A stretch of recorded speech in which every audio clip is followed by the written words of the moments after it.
மாதிரி ஒரு காணொலியை நான் தயார் செய்வேன்னு கனவுலாம் நினச்சி பார்க்கல. சொப்பனத்திலும் கண்டதெல்லாம் சரிங்கிற மாதிரி கனவுலாம் நினச்சி பார்க்கல. வேற வழி இல்லை, அந்த இடத்துக்கு தள்ளப்பட்டிருக்கேன். ஏன்னா யாரு கூட நம்ம இத்தனை வருஷமா உழைச்சோமோ, யாரு கூட நம்ம வந்து 1 மணி நேரம் இருந்து ஒரே தட்டில் சாப்பிட்டோமோ, அவங்க நம்மளை பார்த்த துரோகி, ஒரே நாள கட்சி விட்டு நீக்கிட்டாங்க, உடனே துரோகி அப்படிங்கிற பட்டத்தை நம்ம கொடுக்குறாங்கல்ல. அப்போ உண்மையிலே யார் துரோகி அப்படின்னு தான் சொல்லி ஆகணும். பேசிடுமா? நிறைய விஷயத்த நான் இந்த இடத்துல சொல்ல விரும்பல. ஆனால் முக்கியமான சில விடயங்களை நான் கேள்வியாக நான் எழுப்புறேன். இந்த காணொலி பார்த்துட்டு இருக்கக்கூடிய ஒவ்வொரு தமிழனும் தமிழ் தேசியர்களும் நீங்க பார்த்து சொல்லுங்க. நாம் தமிழ் கட்சியை வீழ்த்த வேண்டும்ங்கிறது என்ற நோக்கம் கிடையாது. ஏன்னா அது என்னுடைய வீடாக இருந்தது, இருக்கு இன்னைக்கும். நாம் தமிழ் கட்சியுடைய வெற்றி தான் இனத்தின் வெற்றி நினைக்கக்கூடிய, நான் சீமானோட வெற்றி தான் இனத்தின் வெற்றி நினைக்கிறேன். நான் அதற்காக உழைச்சிருக்கேன். இத்தனை வருஷமா நின்றுருக்க களத்துல சும்மா தான் என்ன பெருமை பேசுறீங்க, உழைச்சா சொல்லதான் சொல்லிதான் உழைச்சதான் சொல்லி ஆகணும். படத்துக்கு தான் சொல்ல முடியும், சும்மா தூக்கிட்டு தான் சொல்ல முடியுமா? உழைச்சம் தான் சொல்ல முடியும். சரியா? அது ஒரு பக்கம் இருக்கட்டும். அப்ப நான் வந்து தென்னகத்தில் நீ பார்த்துருப்பீங்க, நான் எதனால நீக்கப்பட்டேன் அதுக்கான காரணம் சொல்லங்க ஒரு கவலை போட்டிருக்கேன். அதற்கு பிறகு சில கவலைகள் போட்டேன். நாம் தமிழ்ச்சிக்கு ஆதரவாக பதிவு பண்ணேன். ஐயா ஏகலைவன் அவர்களை வந்து ஒரு பேட்டி எடுத்தேன். சென்னைக்கு போகக்கூடிய ஒரு வாய்ப்பு கிடைச்சு, நமக்கு தனிப்பட்ட வேலையின் காரணமாக சென்னைக்கு போயிருந்தேன்.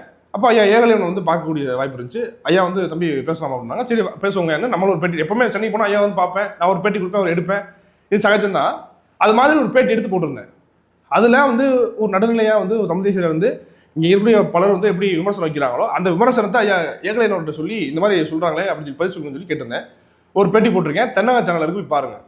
சார் தானே போட்டிருந்தேன். அதுக்கு வந்து அதை வந்து வெட்டி ஒட்டி சில பேர் சமூகத்தில் பரப்பிக்கிட்டு, சில பேர் கமெண்ட்ல சொல்றதா இருக்கட்டும், சில பேர் வந்து காணொலி பதிவிடுறதா இருக்கட்டும், இவர் வந்து ஏகலைவன் கூட சேர்ந்துட்டார், ஏகலைவன் ஒரு துரோகி, என்னைய நீங்க சொல்லிட்டு போங்க, பிரச்சனை இல்லைங்க, என்னைய நீங்க துரோகின்னு சொல்லி எதுவும் என்னோட செயல்பாடு என்னன்னு தெரியும், நான் யார் எனக்கு தெரியும், மற்றவங்க கொடுக்கக்கூடிய சர்டிஃபிகேட் வச்சு நான் வந்து இதான் என்னுடைய நான் அப்படின்னு சொல்லிக்கிறவாள் நான் கிடையாது. ஆனால் ஏகலைவன் ஐயா பேட்டி எடுத்து போட்டதுக்கு அப்புறம் இன்னொன்று வருண் அவர்கிட்ட நான் பேட்டி கொடுத்ததுக்கு தடம் மாறுறீங்க, தமிழ் தேசத்துக்கு எதிராக செல்புறீங்க, துரோக வேலை செய்கிறீங்க விஷ்ணு, கட்சியிலேருந்து நீக்கணும் அமைதியாக இருங்க, எனக்கு புரியல, கட்சியிலேருந்து நீக்க என்ன செய்யணும், நான் ஊடகம் நடத்துகிறோம், கட்சியிலேருந்து நீக்கினா வந்து செத்து போயிருணுமா, நான் அதோட என்னப்பா நினச்சிட்டு இருக்கீங்களா? தமிழ் தேசியம் பேசுவேன்னு சொல்லிட்டேன், தடம் மாறவே மாட்டேன்னு சொல்லிட்டேன். நான் ஆனால் சீமானவர் சொல்லி கொடுத்த அரசியல் பேசுன்னு சொல்லிட்டேன். அப்போ கட்சி விட்டு நீக்கினா அமைதியாக இருங்கண்ணா, எதுவுமே பேசாதீங்க அப்படின்னா இப்போ என்ன செய்யணும்? நான் ஏப்பா தமிழ் தேசியவாதியாக இருந்து பொதுவாக பேசுறேன்னு சொல்லிட்டேன்ப்பா, அப்புறம் என்னப்பா செய்யணும்? நான் அரசியலிருந்தே போயிடணுமா? ஒரு நாம் தமிழ் நீக்கிட்டா அரசியலே பேசக்கூடாது, எங்கடா போயிடணுமா? என்ன நினைச்சிட்டு இருக்கீங்க? தமிழ் தேசியம் பேசக்கூடியவர்களே ரொம்ப சொற்பம். தமிழ் தேசியம் பேசக்கூடியவர்கள் நாம் தமிழ் கட்சிக்கு ஆதரவு இருக்கக்கூடியவர்கள் இருக்காங்க, இல்ல ஆதரவு இல்லாம இருக்காங்க. அப்படி இல்லாம இருக்கக்கூடியவர்கிட்ட கூட நட்பை வளர்த்து எப்படியாவது நாம் தமிழ் கட்சிக்கு ஆதரிக்கணும், அவங்க வந்து நாம் தமிழ் கட்சிக்கு வந்து ஆதரவு அளிக்கணும் தான் நான் நினைச்சிட்டு இருந்தேன். எல்லாத்தையும் உடச்சு விடக்கூடிய வேலையை வந்து ஒரு கும்பல் செய்யுது. அது என்ன கும்பல்ங்கிறத காலப்போக்கில் உங்களுக்கு தெரியும். நான் பேசக்கூடிய வாய்ப்பு இருந்தால் நான் அதையும் பேசுவேன். சரி, விஷயத்துக்கு வரேன். இந்த மாதிரி பேட்டி ஏகலைவன் பேட்டி எடுத்தது, வருணன் ஒரு பேட்டி கொடுத்தது தப்பா நான் எதுவும் பேசவே இல்லை. அது என்னை பற்றி கேட்டாரு, வருணன் வந்து நான் பேசும்போது சொன்னேன், ஆனால் அது நியூட்ரலாக போயிடுவேன், வேற எதுவும் அது மாதிரி வேணானே, என்னை பற்றி நீங்கள் கேள்வி சொல்கிறேன் அப்படின்னு அப்படிதான் போனோம். அந்த பேட்டி முழுக்கவே அப்படிதான் இருந்துச்சு, அந்த பேட்டி முழுக்கவே. அப்போது இந்த வருண் டாக்ஸ் வந்து பேட்டி கொடுத்ததா இருக்கட்டும், ஏகலைவன் ஐயாட்ட பேட்டி எடுத்ததா இருக்கட்டும், இந்த வேலையை வந்து துரோகம்ங்கிறீங்கன்னா எப்படிங்க இது துரோகமாகும்? ஏகலைவன் ஐயா எவ்வளோ வேலை பண்ணியிருக்கா தெரியுமா? அந்த இனத்திற்கு தமிழ் தேசிய அரசியலுக்கு எவ்வளோ செஞ்சிருக்கா தெரியுமா? புதுசாக வரக்கூடியவங்களும் தெரியல. முதல்ல தெரிஞ்சுக்கிட்டு வந்து அதுக்கப்புறம் அவர் துரோகியா என்னன்னு சொல்லுங்க. சில முரண்பாடுகள் ஏற்படும் போது அவங்க விமர்சனம் வச்சா வைக்கட்டுமேங்க. அண்ணன் சீமானவர்கள் தானே சொல்றாரு. திருமாவர்கள் வந்து அண்ணன் சீமானவர்களை விமர்சிக்கும் போது அண்ணன் சீமானவர் என்ன சொன்னாங்க? இது எங்க அண்ணனுடைய கருத்தை மதிக்கிறேன், நான் ஏற்கனவேன்ட்டாங்கல்ல, அது மாதிரி ஏற்கனவே போக வேண்டியதானே. அதை விட்டுட்டு எங்களுக்கு எதிராக பேசுறீங்க ஏகலைவன் அப்படின்னா, ஏகலைவன் ஏன் முதல்ல என்ன சொன்னாங்க? தொடர்ச்சியான சந்திப்பு நடக்குது, திமுக காரணங்களோட சந்திப்பு நடக்குது, அது முடிஞ்சளவு தவிர்த்துருங்க. கட்சி மட்டத்தில் வந்து அது மோக சுடிக்கிற மாதிரி இருந்தாங்க, அது இல்லைங்கிறீங்களா எல்லாரும்? அதுக்கு நானே முட்டு கொடுத்து வீடியோ போட்டிருக்கேன். ஆனால் களத்தில் அது எதிரொலிக்குது. நம்மளை சும்மாவே வந்து திமுக காசு வைங்கிற பரப்பிட்டு இருக்காங்க தாவகன்ஸு. அப்போ இந்த மாதிரி சந்திப்பு ஒரு பாதிப்பு ஏற்படுத்துது. இதை ஏகலைவன் ஐயா பேசியிருந்தாரு. இப்போ நாங்களாம் பேசலை, அதெல்லாம் நான் முட்டு கொடுத்தா பேசியிருந்தோம். வெளிப்படையாக உடச்சுதான் பேசுறேன், மனசு விட்டு பேசுறேன். ஒரு பத்திரிகையாளராக, ஒரு நடுநிலை பத்திரிகையாளராக, ஒரு தமிழ் தேசியவாதியாக அவர் ஒரு கருத்தை அவர் சொல்றாரு. அதுக்கு மட்டும் அவர் விமர்சிச்சு, அவர் இப்படி பேசுறீங்க, அப்படி பண்றீங்க, உங்களுக்கு எவ்வளவு படிச்சு தெரியுமா கட்சி அப்படின்னு சொல்லி அவர் விமர்சிச்சு அவர் எதிராக மாற்றி விட்டுறாதீங்கன்னு நான் சொன்னேன். இன்னைக்கு அவரை அப்படியே தள்ளி அவர் துரோகி முத்திரம் கொடுத்தாச்சு. அவருக்கு என்ன உண்மையிலே அவன் தமிழ் தேசியர்கள் தானே, அறிவு இருக்கு தானே, அறிவு இருக்கு நமக்குலாம். ஒரு கருத்து விமர்சனம் வச்சாலே இடிப்பாரா இல்லா ஏமாறா மன்னன் கெடுப்பாரிலானும் கெடும் குரல் சொல்லுதுல. யாராவது ஒரு ஆள் நம்ம பேசிட்டு இப்ப என்னங்க பிரச்சனை சரியா தானே இருக்கும். அப்படி ஒரு கருத்து சாதாரண ஒரு ஒரு கோரிக்கை மாதிரி தான் பேசுறாரு. அதுல அதுக்கு போய் அவரை துரோகின்னு அவரை விமர்சிக்காத இணையம் கட்சி நீக்கி ஒரு காரணம் தேர்ந்தாங்க, வேற ஒன்றும் கிடையாது. பாரிசாரன் அவர்களுக்கு பல முறை வந்து நான் பதிவு வீடியோ போட்டிருக்கேன், நிறைய வீடியோ போட்டிருக்கேன். நான் இஷ்யூ பேஸ்டு போட்டிருக்கேன். நான் தனிப்பட்ட முறையில் எதுவும் போட்டது கிடையாது. இஷ்யூ பேஸ்டு இந்த மாதிரி இந்த குறிப்பிட்ட விஷயங்கள்ல போட்டிருக்கேன், வாழ்த்து போட்டிருக்கேன். அப்பெல்லாம் நிற்காதவங்க இப்போ நிற்கிறாங்கன்னா காரணம் இவங்க கூட அவருக்கு ஏகலைவன் அவருக்கு சப்போர்ட் பண்ணிட்டு இருக்காரு, விஷ்ணு வந்து இந்த மாதிரி பேசுறான் அப்படின்னு காரணத்தை தூக்கி விட்டாங்க. அது வேற. ஆனா நீங்க அவரை எடுத்தது என்னை துரோகின்னீங்கல்ல, நீங்க வாங்க என்னை துரோகின்னு சொன்ன ஏகலைவன் பேட்டி எடுத்ததுக்காக என்னை துரோகி சொன்ன உறவுகளே சொந்தங்களே வாங்க பண்ணி வாங்க. நீங்க சொல்லுங்க, எங்கள் தேசம்ங்கிற ஒரு சேனல், என்ன சேனல் அது? நாம் தமிழ் கட்சியினுடைய அதிகாரப்பூர்வ சேனல். அந்த சேனல் தொடங்கும் போது நம்மளாம் நானா பேசியிருக்கேன், நிறைய எல்லாருமே பேசணும், பரப்பணும். எங்கள் தேசம் இனத்தின் விடுதலை, இனத்தின் பெருங்கனவு அப்படின்னு அண்ணன் சீமான் அவர்கள் பேசினாங்க. எங்கள் தேசம்ங்கிறது இனத்தின் பெருங்கனவு தான், உண்மைதான். ஊடகங்கிறது சாதாரண விஷயம் கிடையாது. அந்த எங்கள் தேச சேனல்ல திமுகவை சேர்ந்த திமுகவுடைய முக்கியமான பேச்சாளர் ஒருவராக இருக்கக்கூடிய சூர்யா வெற்றி கொண்டானே பேட்டி எடுக்க வேண்டிய தேவை எங்கேன்னு வச்சுக்கிற கேள்வியை யாராவது கேட்டிருப்பீங்களா? சொல்லுங்க. நான் பொது விமர்சனம் வச்சு என்னைய சொல்றீங்கப்பா, ஏப்ப ஏகலைவன் பேட்டி எடுத்தா அவர் இன துரோகியா, நான் பெரிய இன துரோகிங்கிறீங்க. கூடா நட்பு, நான் கூடா நட்பா இது பெரிய துரோகினா துரோக செயல்னா? எங்கள் தேசம்ங்கிறது கட்சியுடைய தமிழ் தேசிய வலையொலி, அதிகாரப்பூர்வ வலையொலியில சூர்யா வெற்றி கொண்டானே பேட்டி எடுத்து திமுக காரனோட கருத்தை கொண்டு போய் சேர்க்கணுங்கிற தேவை எங்க? யாரா சொல்லுங்க. இதை சொன்னா பயமா இருக்கு. என்ன துரோகி இதை பத்தியா கேள்வி கேட்கிறான். என்ன எனக்கு புரியலப்பா. அந்த கட்சியுடைய வளர்ச்சியில முன்னேற்றத்துல என்னுடைய துளி ஒரு துரும்பாவது ஒரு உழைப்பு இருக்குப்பா வளர்ச்சியில. என்ன கேள்வியே கேட்க கூடாதா? என்ன அண்ணன் ஏற்பாரா? அண்ணன் ஏற்பாரா? அண்ணன் சொல்லி தான் வளர்த்தாருங்களே. அண்ணன் சொல்லி கொடுத்த அரசியல் தான் பேசிட்டு இருக்கோம் இன்னைக்கு. அண்ணன் எப்படிதான் வளர்த்தாங்க எங்களை? அண்ணன் சொல்லி ஒரு மேடையில் குறிப்பிட்டிருப்பாங்க, சுபாஷ் சந்திர போஸ் சொன்னதாக, ஒரு கட்சியின் பிள்ளை நின்று கொண்டு அந்த கட்சி எது செய்தாலும் சரி என்று வாதிடுவதுதான் தேசப்பற்று என்றால் அந்த தேசப்பற்று என் கால் செருப்புக்கு சமம்னு சுபாஷ் சொல்லியிருக்காருன்னு சொல்லி அண்ணனை குறிப்பிட்டிருக்காங்க. நான் கட்சி விமர்சிக்கலைங்க. இந்த இந்த எங்கள் தேச சேனல்ல இந்த மாதிரி ஒரு பேட்டி வந்திருக்கு. சூர்யா வெற்றி கொண்டான் திமுகவுடைய முக்கியமான பேச்சாளரை, திமுகவிற்கு நேரடி அரசியல் செய்யக்கூடிய தமிழ் தேசிய கட்சியா இருக்கக்கூடிய அந்த கட்சியுடைய அதிகாரப்பூர்வ சேனல்ல அவங்க பேட்டி எடுத்து போட்டிருக்காங்க. இது யாரு எடுத்தா பேட்டிய? நம்மள தாவகக்காரங்களுக்கு என்ன சொல்றான், திமுக பெட்டி வாங்கிட்டீங்கிறான். எங்கள் தேசத்துல இந்த மாதிரி பேட்டி வருது. நினைக்கிறேன் இதே மாதிரி வந்து தாவகாவை சேர்ந்த நபரை வந்து பேட்டி எடுத்து போடுவாங்களா இன்னைக்கு நிலைமைக்கு? ஏன் எடுக்க மாட்டோம்? ஏன்னா அவங்களுக்கு நமக்கு எதிரி. எப்படி எதிரி? நீங்க ஜெயிச்சிட்டாங்க, கொள்கை கோட்பாட்டு அளவில் தாவக நமக்கு எதிரி, சரி எடுக்க மாட்டோம். திமுக எதிரி இல்லையா? நம்ம அவங்க சொல்றாங்க வைக்கக்கூடிய விமர்சனத்தெல்லாம் உண்மைன்னு சொல்ற மாதிரி இல்லப்பா நம்ம செஞ்சுட்டு இருக்கோம். எங்கள் தேசத்தை யார் முதல்ல நடத்துறா? கட்சியுடைய அதிகார அண்ணனுக்கு வந்து போகாம இருக்கா? அண்ணனுடைய பார்வைக்கு எட்டாம இருக்கு நினைக்கிறீங்களா? தெரியல, எனக்கு தெரியல. அண்ணன் பார்வை எட்டாம இருக்கு நினைக்கிறேன். ஏன்னா அண்ணனுக்கு தெரிஞ்சா விட்டுருக்க மாட்டாங்க. சூர்யா வெற்றி கொண்டானே திமுகவுடைய பேச்சாளரை பல விவாதங்கள்ல நாம் தமிழ் கட்சிக்காரங்களும் திமுக காரங்களும் சூர்யா வெற்றி கொண்டாலாம் வந்து விவாதம் பண்ணியிருக்காங்க. கருத்தியல் மோதல் நடந்திருக்கு. அப்படிப்பட்ட திமுக காரனை கூப்பிட்டு பேட்டி எடுக்க வேண்டிய தேவை. அது பொதுவாக போன ஊடகம் அப்படின்னா பொதுவான ஊடகமா இருக்கணும். அப்படின்னா அப்ப நான் பண்ண மாட்டேன் திட்டுறீங்க நீ. இந்த தேர்தல் வரைக்கும் உழைச்சவருப்பா எங்களையா, அவரை பேட்டி எடுத்து போட்டா இனத்துரோகினா இது இதுக்கு பேர் என்ன? நான் வந்து எந்த ஸ்டாண்ட் எடுக்கல. உலக தமிழர்கள் நீங்களே போய் சொல்லுங்க. நான் ஒரு தமிழ் தேசியராக கேட்கிறேன், என்ன நீனா வந்து கேள்வி கேட்பியா? அண்ணனை வச்சு வாழ்ந்துட்டு இல்லைன்னு சொல்லவே இல்லையே. அண்ணன் சீமானவர் தான் எனக்கு முகவரியே கொடுத்தாரு. எப்படி முகவரியை கொடுத்தாரு? அரசியல்னா இதான், தமிழ் தேசியம்னா இதான் சொல்லி கொடுத்தாரு. அவர் தமிழ் தேசிய அவர்கிட்ட இருந்து வாங்கி படிச்ச புத்தகத்துல தப்பா இருக்குன்னு திருப்பி கேட்கிறேன். தப்பா? இந்த கேள்வி யாரும் கேட்க மாட்டாங்க. கட்சியில் இருக்கக்கூடிய பல பேருக்கு வந்து வருத்தங்கள் இருக்கு, கோபங்கள் இருக்கு. இது வெளியே பேசக்கூடாது, ஆசாசே கட்டுற கட்சி ஒரு கட்சி, இந்த கட்சி நம்ம சிதைச்சிட கூடாதுன்னு எல்லாரும் மனசுல போட்டு பொங்கிட்டு இருக்காங்க. ஒருத்தரும் போடிச்சு பேசுறது எனக்கு தான் தெரியும். கட்சியில் இருந்தா உழைச்சு கொண்டிருக்கக்கூடிய எல்லாருக்கும் தெரியும். புரியுதானே? என்னது அடுத்து? அது மட்டும் இல்லை. அடுத்து இப்போ சமீபத்தில் நக்கீரன் கோபால் தெரியுமில்ல, மீஸ் வச்சிருப்பாப்ல, நல்ல பெரிய மீஸ் வச்சிருப்பாரு, பெரிய மீஸ் அப்படி முரட்டை மீஸ் வச்சிருப்பாப்ல. அவர் யாரு? திமுகவுடைய முட்டுன்னு சொல்றத விட திமுகவுடைய அண்டா செந்தில் வேல் இருக்கு, அதே மாதிரி இவர் ஒரு நாள். இந்த நபர் வந்து சமீபத்தில் எங்கள் தேசத்தில் பேட்டி கொடுத்துருக்காரு. ஏன் கொடுத்துருக்காரு? தாவேக்காவுடைய கொள்கை கோட்பாடுகளை விமர்சிப்பதற்கு. நாம் தமிழர் கட்சியில் யாருமே இல்லையா? பேச்சாளருக்கு பஞ்சமா? புரியல. பேட்டி எடுக்கிறதுக்கு பஞ்சமா, இல்லை பேச்சாளருக்கு பஞ்சமா, இல்லை தமிழ் தேசிய கருத்தாளர் யாருமே கிடையாதா தாவேக்கா விமர்சிப்பதற்கு? நக்கீரன் கோபால் தான் வரணுமா? யார் எடுக்கிறா பேட்டிய? நம்ம அக்கா ஃபாத்திமா அக்கா. இந்த வரேன், நீங்க சொல்லுங்க, நீங்க உலகத்தலைவர் சொல்லுங்க. நக்கீரன் கோபால் அவர்கள் இதற்கு முன்பாக அந்த சீமான் அவர்களை பற்றி எவ்வளவு கீழ்த்தரமா பேசியிருக்காங்க தெரியுமா? யூடியூப்ல போய் சர்ச் பண்ணி போய் பாருங்கப்பா.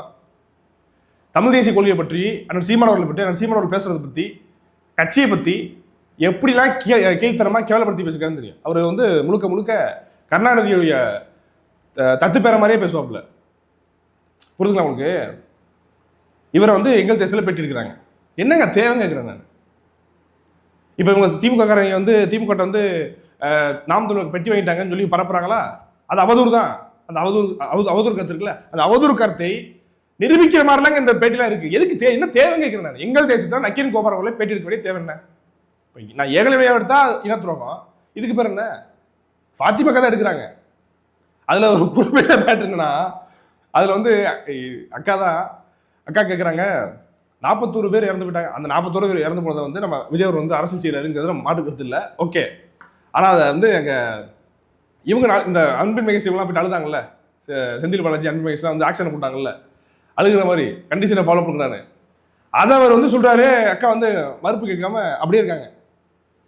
எவ்வளவு வந்து கஷ்டத்தோட வந்து இந்த மாதிரி இது பண்ணாங்க. யாரு? அன்பின் மகேஷும் செந்தில் பாலாஜி கஷ்டத்தோட கதறினாங்களா? இது எனக்கு புரியல. அது உலகமாக நடிப்பது ஊருக்கே தெரியும். ஆக்சனை போட்டுட்டு நான் நினைக்கிறேன் திருப்பி இன்னொரு கேள்வி கேட்டுருக்கலாமே. அதே மாதிரி கள்ளக்குறிச்சி கலாச்சார மன்றத்துக்கு ஐயா ஸ்டாலினே வரலன்னு. என்னன்னா, மீண்டும் மீண்டும் சொல்றேன், திமுக காரன்ட்ட காசு வாங்கிட்டாங்க நாம் தமிழர்னு சொல்லி தொடர்ச்சியான செய்திகளை பரப்பி தான் நம்மள அந்த தேர்தலில் வந்து பெரிய நமக்கு பேக் ஃபயர் ஆச்சு. நமக்கு ஒரு சந்திப்பு பிறகு தொடர்ச்சியாக நடந்து அதை நிரூபிக்கிற மாதிரியே இந்தந்த பேட்டியெல்லாம் வந்து இது சரியா, அவங்க எதுக்கு பேட்டி எடுக்கிறதுன்னு ஏங்க யாரும் கேட்க மாட்டீங்க? நாம் தமிழ் கட்சியில் கூடிய உண்மையான களப்போராளிகிட்ட நான் கேட்குறேன், ஏன் கேட்க மாட்டீங்க?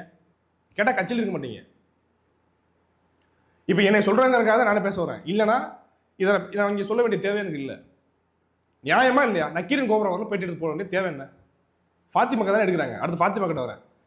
முருகன் டிபேட்டுக்காக தான் பாரிசலன் அவர்களை சப்போர்ட் பண்ணி நான் பேசினேன். தமிழ் தேசிய கருத்தில் தான் பேசினேன், ஓகேவா? தமிழ் தேசிய கருத்தில் தான் அவர் பேசுகிறேங்கிறத சப்போர்ட் பண்ணி பேசினேன்.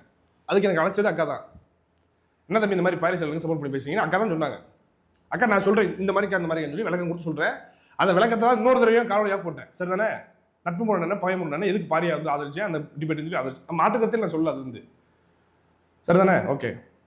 இப்போ நான் திருப்பி கேட்டா, பாரிசலன் அவர்கள் கட்சி விமர்சிக்கிறாரு, அவரை நீ பத்தி எதுக்கு பேசுறேன்னு கேட்டீங்களாக்கா? இப்போ நீங்க என்னக்கா பண்றீங்க?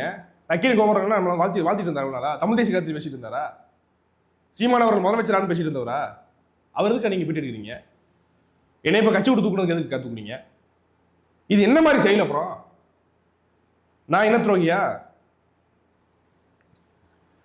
உலகத்தமிழர் தான் இதுக்கு பதில் சொல்லணும். இது என்ன மாதிரியான செயல்பாடுகளா இருக்கு? அடுத்து வர வருண் டாக்ஸ்ல வந்து பேட்டி கொடுக்குற வருண் யார் தெரியுமா?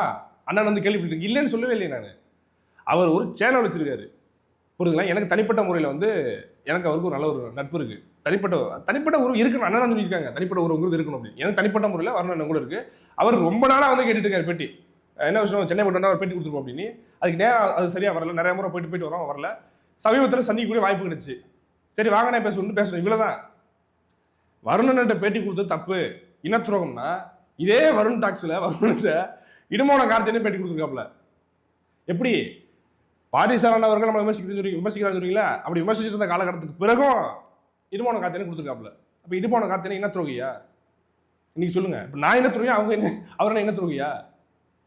இப்போ கட்சியில் இருந்தாதான் தமிழ் தேசியர்கள் இனத்திற்காக போராடக்கூடியவர்கள். கட்சியிலனா இன துரோகியா? இது உங்களுக்கு அங்கே பொருந்தாதா? அவருக்கு எனக்கு மாட்டு கருத்து இருக்கு இல்லைன்னு சொல்லுங்க. அவர் சேனல் நடத்துறாரு, பேட்டி கேட்டார், அவ்வளோதான். அது வந்து என்னுடைய கருத்தாக போய் பதிவு பண்ணி வந்திருக்கேன் தவிர இது எப்படி இனத்துரோகம்பீங்க? அடுத்து அப்படி பார்த்தா கூட பாரிசலன் அவர்கள்லாம் சொன்னீங்க, பாரி ஒரு இனத்துரோகின்னு சொன்னீங்களா? அப்படிப்பட்ட நபர் எதுக்கு நீங்க சாட்டையில கூட்டு பேட்டி எடுத்தீங்க? சாட்டையில பாரிசலன் அவர்களே பேட்டி எடுத்துருக்காங்களா இல்லையா? இப்ப இனத்துரோகம் செய்தா இனத்திற்கு எதிராக பேச நான் சொல்லலப்பா, அப்படிலாம் நீங்க தான் பல பேர் சொல்றீங்க. அப்படி பேசக்கூடிய அப்படி செயல்படக்கூடிய பாரிசலன் அவர்களை ஏன் சாட்டையில் பேட்டி எடுத்தீர்கள்? சாட்டை நம்முடைய இனத்திற்கு எதிராக செயல்படுறது யாரா சொல்லுவீங்களா? அவரோட பேட்டி இருக்கு, நீங்க போய் பாருங்க. டெலிட் பண்ண சொல்லுங்க. முதல்ல எதுக்கு வச்சிருக்காங்க? டெலிட் பண்ண சொல்லுங்க, அழிச்சுட சொல்லுங்க. எனக்கு என்னப்பா புரியும்? எனக்கு என்னன்னா, உண்மையிலேயே இந்த நாம் தமிழ் கட்சிக்காரங்க தான் பரப்புறாங்களா, இல்ல அந்த ஒரு லாபி இருக்கு நம்ம கட்சியில, எல்லாருக்கும் தெரியும். அந்த லாபி வந்து சில விஷயங்கள் வந்து பண்ண சொல்லுதா? உண்மையான தமிழ் தேசியம் பேசுறான்டா அட்ராவன அப்படின்னு மீண்டும் மீண்டும் சொல்றேன். கட்சி விமர்சிக்க வேண்டியது தேவை, அண்ணன் சீமான் அவர்களை விமர்சிக்க வேண்டிய தேவை எனக்கு கிடையாது. ஏன்னா அவருடைய வெற்றியில நான் அவருடைய பங்கு இருக்குன்னு நான் நினைக்கிறேன். ஆனால் சீமானோடைய வெற்றிக்கான உழைக்கும் இன்னைக்கு நினைக்கிறேன். அப்படிதானே பேசிட்டு இருக்கேன் தொடர்ச்சியா. என்ன தள்ளி விடுறீங்களா? நீங்க இதைத்தான் செய்வாங்க. இப்ப என்ன பண்ணுவாங்கன்னா, ஏகலையா வந்து எப்படி நமக்கு ஆதரவு பேசியிருந்தாரு, ஒரு சின்ன கருத்து வச்சோடனே டக்குனு அவர் விமர்சிச்சு பகையாக்கி விட்டு அவர் எதிரியா ஆக்கி விட்டாங்களோ அதே வேலையை எனக்கு பண்ணுவாங்க, பண்ண தொடங்கிட்டாங்க. அதான் என்ன துரோகிங்கிறது. இதுக்கு கேள்வி பதில் சொல்லுங்க. என்ன என்ன நடக்குது அப்போ? தமிழ் தேசிய பயணம்ங்கிறது நீண்ட நெடிய பயணம். இது வந்து நம்ம வெற்றி நோக்கி அடுத்த கொண்டு போகணும்னா அதுக்கான உழைப்புங்கிறது பல விஷயங்கள் இருக்கு. முதல்ல வந்து கிளையை கட்டமைக்கணும், ஒருவருக்கு பொறுப்பாளர் நியமிக்கணும், கடுமையாக வேலை செய்யணும். இந்த எல்லா வேலையும் நான் பண்ணிட்டு இருந்தேன். சிவகங்கை மாவட்டத்திலேயே அண்ணன் சீமா அவர் சொன்ன பொறுப்பாளர் போட்டு பொறுப்பாளர் கட்டமைச்சு சொந்த இடத்துல பதாகை வச்சு கொடியேற்றணும் நான் தான் ஏற்றினேன். கொடியேற்றணும் நான் தான். அண்ணன் சீமான் அவர் சொல்லிட்டாங்க, ஒரு முறை ஊருக்கு வரும்னு சொல்லிட்டாங்க. அடுத்த முறை அண்ணன் கேட்கும்போது இல்லைன்னு சொல்லிடக்கூடாது சொல்லி இந்த வேலையை பண்ணேன். நான் வேலையை பண்ணிட்டு பேசிட்டு இருக்கேன்டா, சும்மா அலுவலகத்தில் உட்காந்து எவனும் பேசல. ஆலங்கம் வரக்கூடாது. அதுக்கு என்ன புரியலையே? பேசாம இருந்தா கட்சி விட்டு நீக்கி விட்டீங்க, என்ன காரணம் சொல்ல பாக்குறோம்லாம் கேட்கிறான். எதுக்கு உங்களை சீமான் தூக்குனாரு? இவர் தவறு பண்ணிருப்பாரு. நான் என்ன தவறு பண்ணேன்? அவன் போய் சொல்ல முடியுமா? ஒரு வாழ்த்து போட்டாங்க, ஒரு வாழ்த்து போட்டக்கான கட்சி விட்டு தூக்கிட்டாங்கன்னா அவங்க அண்ணன் எல்லாத்தையும் சந்திக்கிறாரு இப்படி கேட்கறாங்க. வயிறு வலியும் தலைவலியும் அவங்களுக்கு வந்து தெரியும். 8 வருஷமா ஒரு கட்சியில் இருக்கோம், உழைக்கிறோம், காரணமே சொல்லாம தூக்கு அமைதியா இருக்க திருப்பி சேர்த்துக்குவாங்களா? எனக்கு புரியல. நீக்கிறேன் அது இல்லைங்க, நீக்கிறேன் செய்தா எல்லா பாடும் பரவுது. எல்லாரும் கேட்கறாங்க, எல்லா பாடும் பய உண்டாக்கி வச்சிருக்கோம், எல்லா பாடும் பகை, சொந்தக்காரன் பந்தக்காரன் எவ்வளவு இல்லை, எல்லா கட்சிக்காரங்களும் சண்டை, எல்லாரும் நக்கலா சிரிக்கிறான். அது கூட ஒன் இந்தியாவில் வந்து ஒருத்தர் கேள்வி கேட்டாப்ல, சாட்டை திரும்ப எதுக்கு விஷ்ணு நீக்கினீங்க அதுக்குன்னு. அதுக்கு வந்து சொன்னாரு அது எங்க உள்கட்சி பிரச்சனை அப்படின்னு சொல்லி. அதை நான் அதுக்கு ஒரு வீடியோட போட்டிருக்கேன், அது எங்க உள்கட்சி பிரச்சனைன்னு. ஆனா இப்படிலாம் செய்யக்கூடிய நான் எல்லாத்தையும் பொறுத்து நம்ம போகுமா? நம்மளை வந்து இனத்துரோகி, ஏகலையில பேட்டி தான் இனத்துரோகி, வருண்ட பேட்டி கொடுத்தா இனத்துரோகினா காலம் தான் பதில் சொல்லுங்க. எல்லாத்துக்கும் காலம் தான் பதில் சொல்லுவோம். இதே தமிழ் தேசிய காலத்துல ஆனால் சீமானவர்கள் கற்றுக் கொடுத்த அரசியல் தான் பேச போறேன்.